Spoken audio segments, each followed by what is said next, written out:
This is my call to Igbo, Yoruba, and other Nigerian nationalities, and everybody. As long as we want genocide to end in Nigeria, as long as we want Nigeria to be a comfortable place for everybody, most especially the Hausa land, Yoruba, Igbo, and other Nigerian tribes have to help Hausa people. How are they going to help Hausa people? First of all, I want you people to know that Hausa people are not the ones who are ruling their land. It is Fulani that are ruling this country. That is the Hausa land. And every position that you will see in Nigeria of that of a higher position, you will find out that it is a Fulani person that you will see there. This is not a funny thing. It didn't just happen like that. Those people that are disguising as Hausa people are the ones who are responsible for this insecurity in the northern part of Nigeria. Why I say so is because of the tribalism. The amount of tribalism in the heart of these people is a very high. Fulani are too tribalistic. So I'm calling to you people, the Igbos, Yoruba, to help Hausa people. Please help Hausa people and let them have their land. Because once Hausa man is liberated, other Nigerians will be liberated. Automatically. Yeah, that is my call to Nigerians, most especially the Igbos and Yorubas. Thank you. Emphatically, the Hausa nation will not be free. Hundreds of years ago, in the 18th centuries, before the invasion of the Fulani didn't just come, they invaded. The Hausas were already practicing Islam, though mixed with tradition. But they were practicing Islam the best way they could. And like every society, they were still finding their way. And came the Fulani with the promise of better Islam, with the promise of a purer way to reach Allah. That's how they won the hearts of the people. And with that support, they removed the Hausa Sarkis and replaced them with emirs. Overnight, the entire structure of leadership changed for the Hausa people. But what changed the most was the lives of the ordinary people. Today, the Fulanis are at the height of political leadership and at the height of religious scholars. But the Hausa people form the majority of the peasants and the Almajiri children.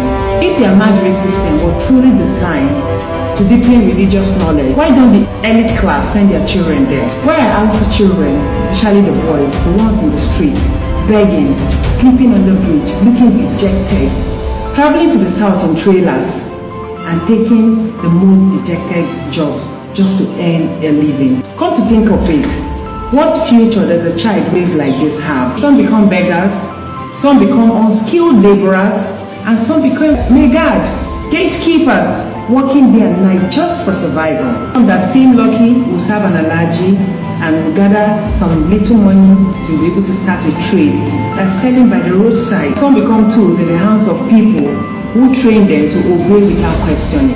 And during election they tell them we are one, just because they want to win the elections. And after the elections, they are forgotten. And when reforms come, when someone suggests, let's merge Almajiri school to Western education, they say no. The elites say no because they want to keep those people under. They don't want them to be educated. So they bring up religion and say our religion does not permit it. Their own kids have been sent to the best schools within and outside Nigeria. When people kept uneducated, will always stay at the bottom. If the circle continue, can the Hausas ever catch up? I plead to every Hausa parent, rise, think. Question anything that keeps your child in the dark. Your sons deserve a future that is bigger than begging. But conclusively, the Hausa nation has been conquered. In my live videos, I've had quite some interesting encounters, and one of those encounters is one particular woman who came to my page and was ranting, furious, completely distraught about the ravaging situation about the Fulanis in her land. But that is not new to me, because even right before this awakening for the Hausas, We have seen it. Now, this woman came to my channel and was very furious. Very, very furious. She was like the Fulanis came to their land, their forefathers welcomed them, and all of a sudden, they are now the subservience of the Fulanis. Their lands have been taken over, their heritage have been taken over, their governors have been taken over, their councillors, their emirs, everything. And I'm like, did it have to take you this long to realize this? Did it have to take you this long? And yes, I'm talking to you. I am not saying I do not understand your plight. I really, really, really do understand your plight. But did it have to take you this long for you to realize? Now you're crying, oh, we are not councillors, we are not chairmen. Our chairmen are now Fulanis. Our governors are now Fulanis. Our emirs are now Fulanis. But did it have to take you this long? They are systematically eliminating us. Did it have to take you this long? Now, it's okay that there's an awakening. Trust me. I like it when people become aware that, oh, no, this has to stop. No, you have been deceiving me. It's a beautiful thing to become awakened. But an awakening is useless if you still hold on to a bias. And what is that bias? The bias is your dislike for the Igbos is still evident, even though you might want to give some narratives that convinces you it is otherwise. Your bias for the Igbos is still there. Now, these people came to you and gave you a religion, Islam, and told you that Islam is a religion. No, sorry. I take that back. They came to you. You already have a way of life, a tradition, and a religion. And they came to you pretending that they're your friends, your brothers. And for many years, you took them as your brothers. While you were taking them as your brothers, they were gradually scheming you out to become subservient to them.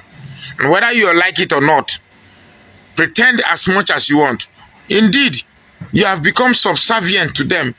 You are the children, the great-grandchildren of your fathers who Uthman Danfodio conquered, pretending to be a good man.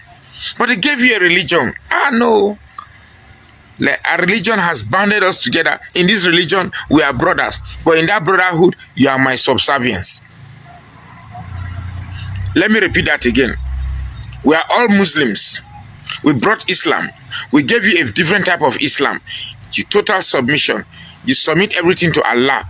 But in this religion, we are your superiors. You are our subservients.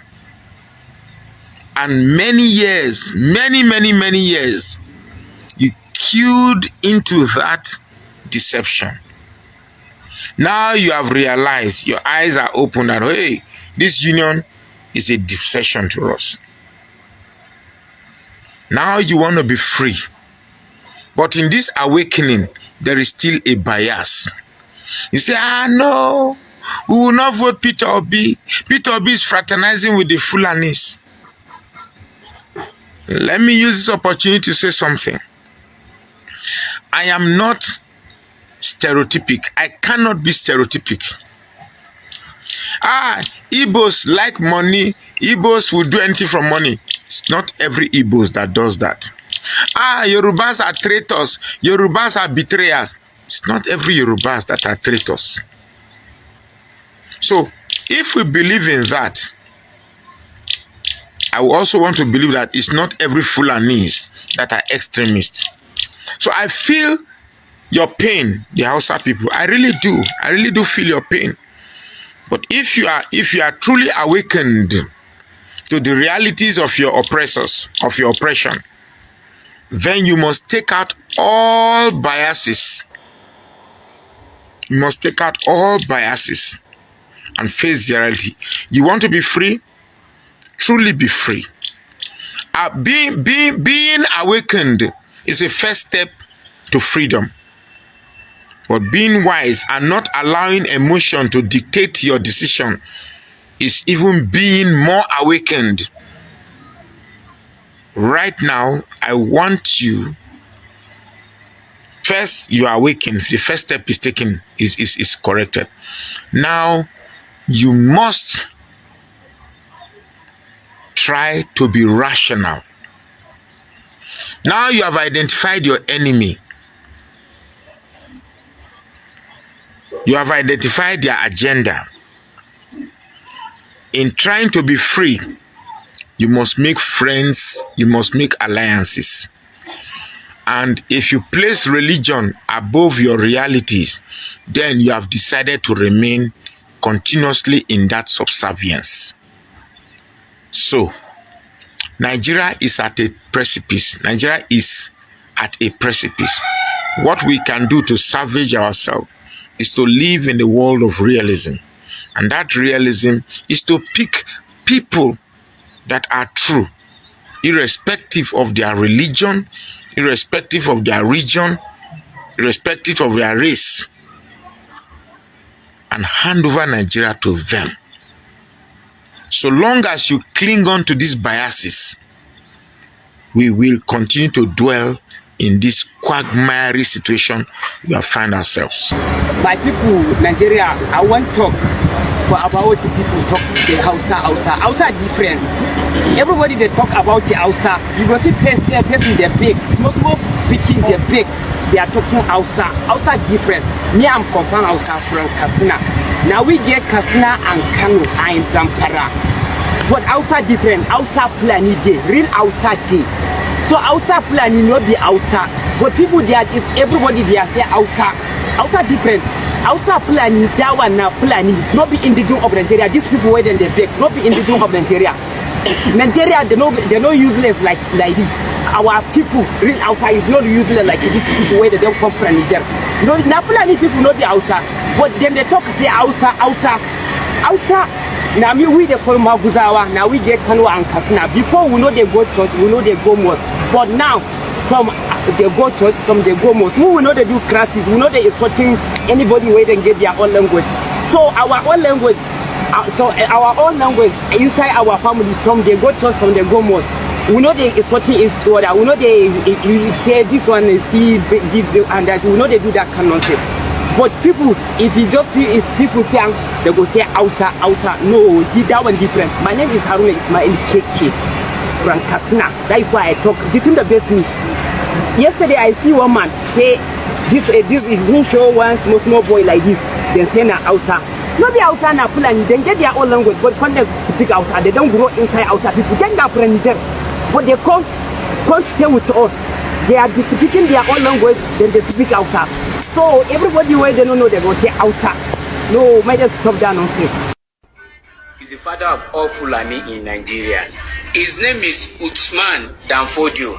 In my entire life, I will never pray to have this kind of father. Many centuries ago, this man was welcomed to Nigeria, the northern part of Nigeria, when Nigeria was not called Nigeria then. So northern people welcome him because northern people are good people. They welcome visitors. So this man pretended to be good, and they welcome him with his family and some of his servants, which is soldiers. Northern people are people that love their culture so much and love their religion so much. Danfodio pretend to embrace their culture and religion. So this is how this man called Danfodio was able to penetrate the Hausa people. So he started introducing some stuff that are not in Quran because Northern believe he knows Quran so much. And the Northern people believe him because he's a foreigner, so they believe they can learn from each other. Not knowing that this man was the biggest pretender in the whole world and he was there to take over their land. So he started from conquering all the northern emir, and he put in his son called Serikis today. So his agenda of taking over the nation of Nigeria is that conquering empire and kingdom, because Nigeria was not known as Nigeria then. We have empire and kingdom then, and some of the kingdom he conquered today was Ilorin. Ilorin belonged to Yoruba people, but this Danfodio took it from them. So he did not stop there. He pushed the agenda to the middle belt part of Nigeria called Benue State today. So that is where he meet his match and meet his dead. So the thief people in Benue State deal with this man and his armies, and the battle was called Usongo. That is where this man meet his match and meet his dead. So till date is part of the reason why they don't want to forgive thief people, because they believe that land belonged to them, because their father Danfodio, the father of all liar, lied to them that that land belonged to them. In my entire life, I've never seen someone as fake as this guy. He lied too much. He lied about Quran. He lied to his people about land that did not belong to him. Until date, his children is still praising him for what he did, the atrocity he committed in Nigeria. So, please, Nigerians, you must understand this. You must understand this. It's very important. Fulani is not Hausa. Fulani is different from Hausa. Now, Fulanis have been going about doing all sorts of things, committing all kinds of things, doing all sorts of things, and then even coming out boldly to claim, to say yes, accept responsibility, say yes, we are doing these things. And so many Nigerians do not understand that Fulani is actually different from Hausa, because Fulani have deceived everybody with Hausa Fulani that was actually created by the British. Please don't punish an Hausa man for a crime that a Fulani person committed. If you Fulani do you something, that one day between you and the Fulani person. But no, they use that bad eye, they look Hausa man. Hausa man no be Fulani.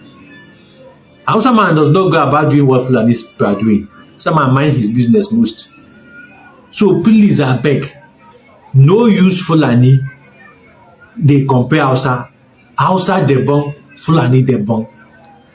Kagani. So please, don't use wetin Fulani do you, they look Hausa man. They are not the same. No go punish Hausa man for wetin Fulani do. They are not the same. Fulanis are more of troublemakers than Hausas. Please, no use wetin Fulani do, go dey punish Hausa. Na beg I dey beg. Good day to our viewers all over the world, and welcome back to Local Journal. We've listened to what the Hausa people are saying and how they are complaining about marginalization in their own land. They are saying that the Fulani invaded their land and took over everything that belongs to them, and now they are subservient to the Fulanis. And now they are saying that they need the help of other indigenous Nigerians to conquer and to oust the Fulani away from their land. They want to reclaim their glory. They want to reclaim everything they've lost from the Fulanis.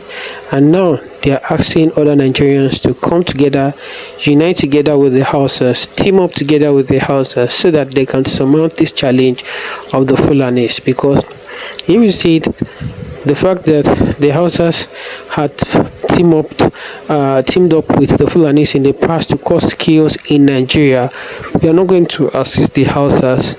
It might be a bigger problem for the whole Nigerian tomorrow.